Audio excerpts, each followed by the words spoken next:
यह किताब एक कक्षा 8 में पढ़ने वाले छात्र से लेकर एक शिक्षक, बिजनेसमैन तथा उन सभी के लिए है जो अपने जीवन में कुछ बड़ा करना चाहते हैं। यह पर्सनल फाइनेंस पर लिखी गई सर्वश्रेष्ठ किताब है। बताता है इसलिए कक्षा केक। यदि आपने पर्सनल फाइनेंस के बारे अभी सीखना शुरू किया है तो यह आपकी पहली किताब होनी चाहिए। इस किताब के लेखक मिस्टर रॉबर्ट कियोसाकी कहते हैं, जिन्हें वो पुअर डैड कहते हैं। इस किताब में उन्होंने अपने दोनों पिता के विचारों से जो सीख ली हैं उसी के बारे में है। जैसे कि अमीर कैसे बना जाए, अमीर बनने के लिए क्या क्या करना पड़ेगा, लोग पैसा कमाने के बारे में कैसे सोचते हैं, पैसा कमाने की शुरुआत कैसे की जाए आदि। यह किताब लोगों के अंदर फाइनेंशियल अवेयरनेस, आर्थिक जागरूकता पैदा करेगी। आइए इस किताब की समरी देखते हैं। लेखक के एक पिता बहुत ही पढ़े लिखे थे। उन्होंने पीएचडी भी करा था और उनके दूसरे पिता ने अपनी स्कूल की पढ़ाई भी नहीं पूरी करी थी। दोनों ही अपने कैरियर में सफल थे। एक फाइनेंशियल पैसों की समस्या से जूझ रहे थे और दूसरे उनके शहर के सबसे अमीर व्यक्तियों में से एक थे। जब वे पैसे के बारे में बात करते थे तो दोनों के नजरिए भी अलग अलग थे। एक का मानना था कि पैसों के प्रति प्यार ही सभी प्रकार की समस्याओं की जड़ है और दूसरे का मानना था कि पैसों की कमी ही सभी समस्याओं की जड़ है। अब लेखक के बचपन में उनके सामने सबसे बड़ी दुविधा थी। यह थी कि वह किसकी सुने, अपने रिच डैड की या पुअर डैड की, क्योंकि पैसों के बारे में दोनों के नजरिए पूरी तरह से अलग थे। हालांकि लेखक के दोनों पिता ही लेखक की भलाई चाहते थे। उनके पुअर डैड को हमेशा यह कहने की आदत थी कि हम ये नहीं ले सकते हैं, हम वो ले नहीं सकते हैं। वही उनके रिच डैड इस शब्द कभी भी उपयोग नहीं करते थे। उन्हें इस वाक्य से सख्त नफरत थी, यहाँ तक कि उन्होंने लेखक को भी इसका इस्तेमाल करने से मना कर दिया था। लेखक के रिच डैड कहते थे कि तुम अपने आप से पूछो कि तुम कैसे उस चीज को ले सकते हो। उनका मानना था कि जब तुम कहते हो कि तुम यह चीज नहीं ले सकते हो तो तुम्हारा दिमाग काम करना बंद कर देता है, और उसके विपरीत जब तुम अपने आप से यह सवाल पूछते हो कि तुम उस चीज को कैसे ले सकते हो तो तुम्हारा दिमाग अपने आप काम पर लग जाता है। उनका यह कहना बिल्कुल नहीं था कि आप सब कुछ खरीदते चलो। उनका यह कहना था कि अपने दिमाग को हमेशा एक्टिव रखो, उसे काम पर लगाओ, जिससे तुम्हारे ब्रेन की एक्सरसाइज होगी और वह दिन ब दिन मजबूत बनता चला जाएगा। उनके पुअर डैड कहते थे कि कभी रिस्क मत लो, और रिच डैड कहते थे कि रिस्क को मैनेज करना सीखो। उनके पुअर डैड कहते थे कि बहुत पढ़ाई करो और कॉलेज डिग्री लो और एक अच्छी सुरक्षित नौकरी ले लो। वही रिच डैड कहते थे कि पढ़ाई करो और पैसा कैसे काम करता है वह सीखो। पैसों के लिए काम मत करो, बल्कि पैसों को तुम्हारे लिए काम पर लगाओ। 9 साल की उम्र में रॉबर्ट यानी कि लेखक ने डिसाइड किया कि वो अपने रिच डैड की सुनेंगे और उनसे पैसों के बारे में सीखेंगे, और पैसों के मामले में वो अपने फ्राइचे लिखे पुअर डैड को फॉलो नहीं करेंगे। रियल में उनके पुअर डैड उनके सगे पिता थे जो बहुत पढ़े लिखे थे और टीचर को नौकरी करते थे, लेकिन वह पैसों के मामले में गरीब थे। वही लेखक जिसे अपना रिच डैड कहते हैं, वो उनके दोस्त माइक के पिता थे, जिनके पास रॉबर्ट और उनका दोस्त माइक पैसे कैसे कमाते हैं वो सीखने के लिए जाते थे। रॉबर्ट के इस रिच डैड ने अपनी स्कूलिंग भी नहीं पूरी की थी, फिर भी वह शहर के सबसे अमीर लोगों में से एक थे और बाद में जाकर अमेरिका के सबसे अमीर व्यक्तियों में से एक बने। रॉबर्ट और माइक के कहने पर उनके रिच डैड उन्हें पैसे कैसे कमाते हैं सिखाने के लिए तैयार हो गए। उनके अमीर पिता ने उन्हें पैसों के बारे में कुछ बहुत ही महत्वपूर्ण बातें बताई, जिनके बारे में हम आगे बात करेंगे। अमीर पिता ने उन्हें कहा कि आप कितना पैसा कमाते हो यह महत्वपूर्ण नहीं है, महत्वपूर्ण यह है कि कितना पैसा आप बचाते हो। बहुत सारे लोगों को यह नियम पता नहीं है, इसीलिए हम देखते हैं कि लाखों रुपये की लॉटरी जीतने वाला गरीब या मध्यम वर्गीय आदमी अचानक से अमीर तो बन जाता है, परंतु कुछ ही सालों अपनी पुरानी हालत पर आ जाता है, क्योंकि उन्होंने ने बचाए नहीं सिर्फ खर्च किया। हम यह भी देखते हैं कि कोई खिलाड़ी जो 25-30 साल की उम्र में करोड़ों रुपये कमा रहा था, पर उसके 10-15 साल बाद उसके पास कुछ नहीं बचा है। वह बेघर हो गया है और उसे अपना खर्च चलाने के लिए बसें साफ करना पड़ रहा है। क्या आप उस खिलाड़ी का नाम बता सकते हैं? सोचिए जरा। लंबे समय में आप कितना पैसा कमाते हैं वो मैटर नहीं करता है, आप कितना पैसे आप बचाते हैं वो मैटर करता है। आइए इसे थोड़ा और डिटेल में देखते हैं। सबसे पहले आपको एसेट, संपत्ति और लायबिलिटीज, देनदारी क्या होता है, उसे समझना होगा और उनके बीच का अंतर भी समझना होगा।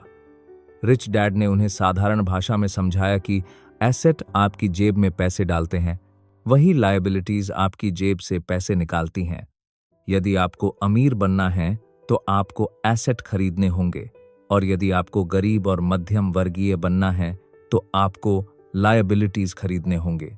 कोई भी अमीर आदमी पढ़ा लिखा हो या न हो, लेकिन वह फाइनेंशियली लिटरेट, आर्थिक रूप से पढ़ा लिखा जरूर होता है, यानी पैसा कैसे काम करता है यह उसे जरूर पता होता है।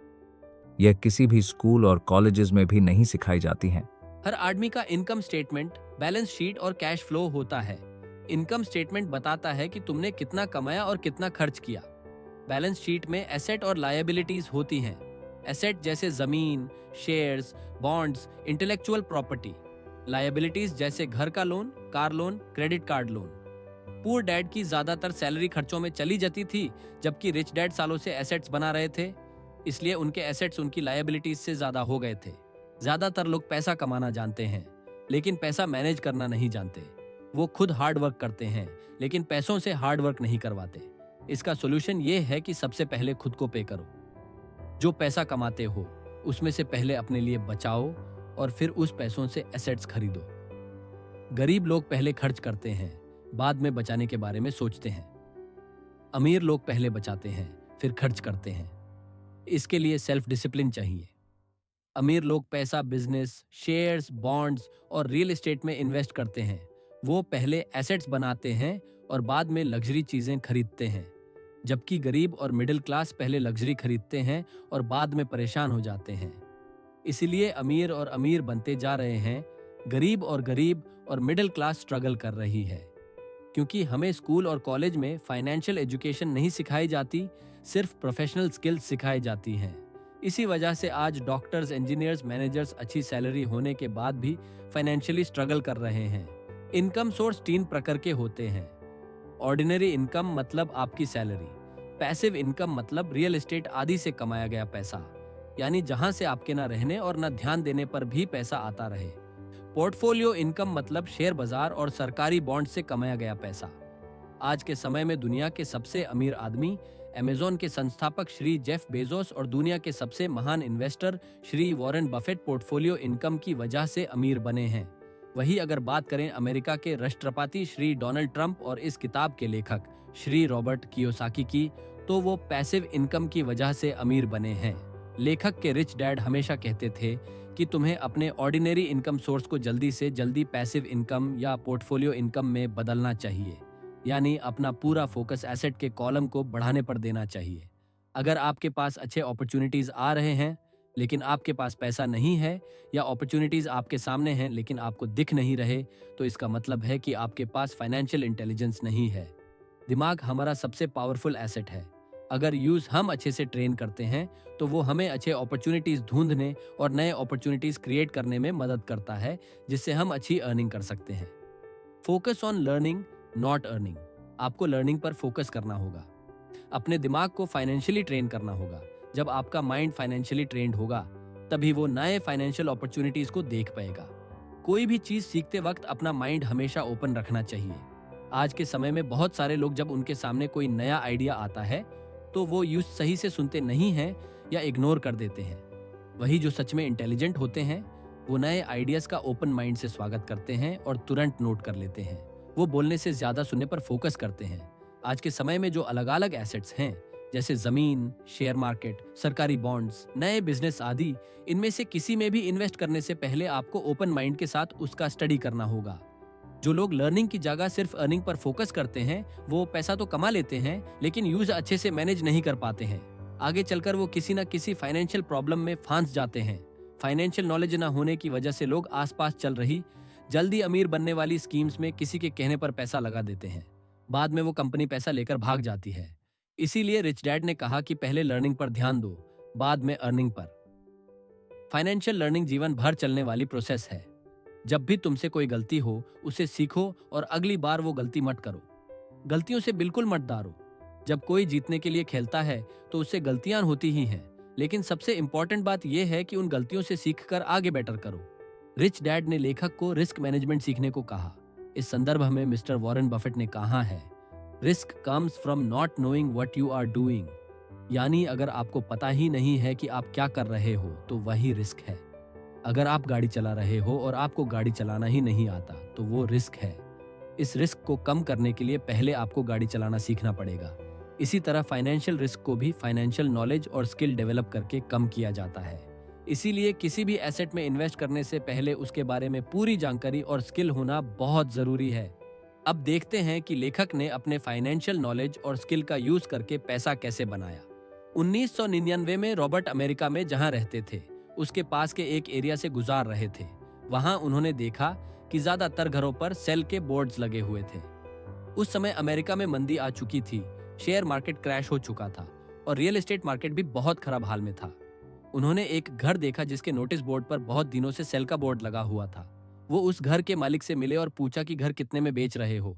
मालिक ने कहा कि काफी दिनों से घर बेचने की कोशिश कर रहा हूँ, लेकिन कोई देखने तक नहीं आया। आप ही घर देख लो और प्राइस बता दो।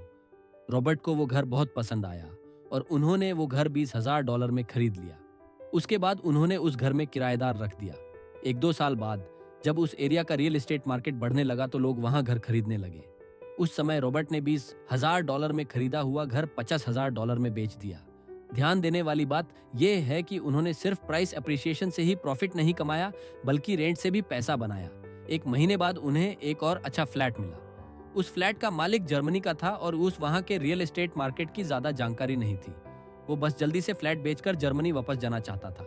रॉबर्ट ने मूलभाव करके वो फ्लैट खरीद लिया और लगभग 2 साल बाद उसे 1 गुना दाम पर बेच दिया। उस पैसों से फिर उन्होंने एक मंदी वाले एरिया में घर खरीदा और जब वहां मंदी खत्म हुई तो यूज बेचकर अच्छा मुनाफा कमाया। इस एग्जाम्पल से लेखक बताते हैं कि कैसे कम पैसों को ज्यादा पैसों में बदला जा सकता है। इसके लिए उस एसेट से जुदा फाइनेंशियल नॉलेज होना जरूरी है, तभी आप अच्छे अपॉर्चुनिटीज ढूंढ पाओगे। लेखक को रियल एस्टेट, जमीन, घर और छोटी कंपनीज में इन्वेस्ट करने में इंटरेस्ट है, इसलिए वो पहले उसका नॉलेज लेते हैं, फिर अच्छे अपॉर्चुनिटीज तलाशते हैं। आपको जिस एसेट में इंटरेस्ट है उसका पहले अच्छा नॉलेज लो, फिर उसमें इन्वेस्ट करने का डिसीजन लो। अंत में लेखक फिर से याद दिलाते हैं कि गरीब और मिडिल क्लास लोग पैसों के लिए काम करते हैं, जबकि अमीर लोगों के लिए पैसा काम करता है। अमीर लोग अपने एसेट कॉलम को बढ़ाते रहते हैं और जो प्रॉफिट मिलता है यूज फिर से वही रीइन्वेस्ट कर देते हैं। इस तरह उनका पैसा लगातार उनके लिए काम करता रहता है। किसी भी एसेट में इन्वेस्ट करने से पहले उन लोगों से मिलो जिन्होंने उस एसेट में इन्वेस्ट करके सक्सेस पाई हो। अगर मिलना पॉसिबल ना हो तो उनके बारे में पढ़ो और उस एसेट के बारे में गहरा नॉलेज हासिल करो। दोस्तों, ये थी रिच डैड पुअर डैड की इंग्लिश समरी। इस किताब में दिए गए रूल्स को अगर आप प्रैक्टिकली अप्लाई करते हो तभी आप जल्दी अमीर बन पाओगे।